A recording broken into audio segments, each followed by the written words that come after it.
What's going on, guys? Welcome back to another video, and this is my game week 1 for the Premier League's team of the week. Now you'll see a graphic just to the side of me.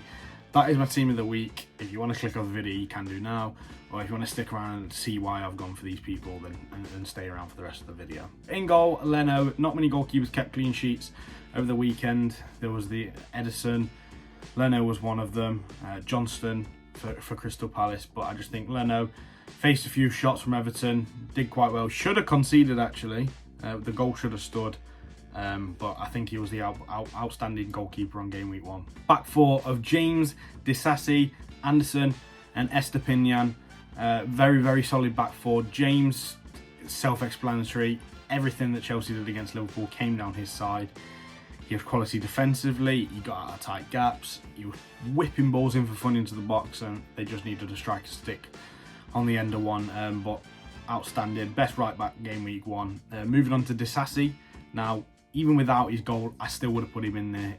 His interceptions, he's stepping up out of defence, his aggressiveness, just stepping onto it. And remember, Liverpool's attack is no joke. They've got one of the best attacks in the world, and he did quite well from his side. The Liverpool attack was coming down the left, which where Levi Colwill was. Anderson, I just really needed another centre-half to fill in there. Kept a clean sheet, played well. Didn't do anything amazing, was just average, and just think it could have been Saliba, but me watching the Forest Arsenal game for the full 90 minutes, I didn't really see anything out of Saliba where he was like, wow. But Anderson, he's a very, very good centre-half, had a good year 2 years ago, and hopefully he's back to his best this year. Estepinian got an assist, just bombing up and down that left-hand side for Luton, not for Luton, for Brighton against Luton, and was very, very instrumental in their 4-1 win. Now, everyone can say it was only against Luton, it doesn't matter, they had to beat the opposition in front of them, they did, and Estepinian was the best left back in game week 1. Midfield 3 of Bissouma, Enzo Fernandez and Sandro Tonali. Let's start on Tonali. Absolutely exceptional debut. I really thought the Newcastle Villa game would be tight. 1-1, 2-1, maybe a team could nick it, but they blew them out of the water. 5-1 win. The best win of the weekend, and Tonali was instrumental to everything they did. His goal early on, he box to box, stopping Villa defensively, getting at them when he attacks, and a lot of people was questioning whether he wanted to be there. I think he proved it. Yves Bissouma.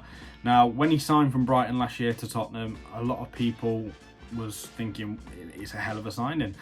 And Tottenham had a good window last year, but some of the players didn't prove to be what they should have been. And maybe we're going to see that from Bissouma this year. Maybe Ange Postecoglou can unlock that from him.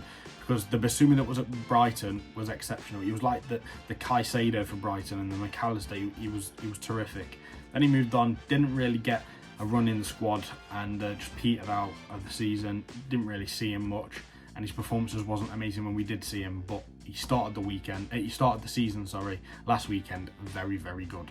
Enzo Fernandez absolutely controlled the Chelsea-Liverpool game, and Chelsea are only going to get stronger by adding Caicedo and Lavia to that midfield, but Enzo, from what I watched, he has to be the first name on the team sheet this weekend when they go away to West Ham. Exceptional.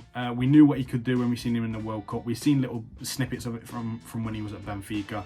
He played okay in the back end last year for Chelsea, but obviously Chelsea just had a rotten year. Very, very many players that just wasn't good enough, and with limbo about the manager, they didn't know what was going on. But now they've got a very, very good manager, Pochettino. They're improving every single day with the transfers at the minute, and Enzo's only going to get better, but he, in my opinion, was the best midfielder. Front three of Saka, Haaland and Isak.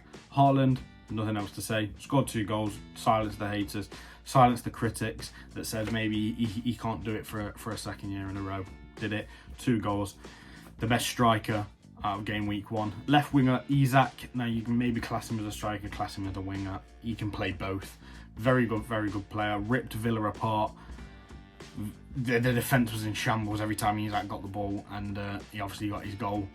And Saka on the right scored a hell of a goal against Forest, and it's just Saka, isn't it? He does what he does. He's one of the best in the world at doing it.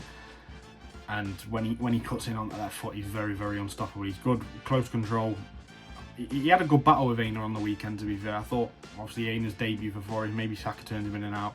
Aina did very well against him, but that's not taking anything away from Saka. Saka still put in a very, very good performance. But yeah, that is my team of the week for game week 1. Let me know who you would have had in there, or if I'm correct on any of the positions. Like the video and subscribe to the channel. And until next time, see ya.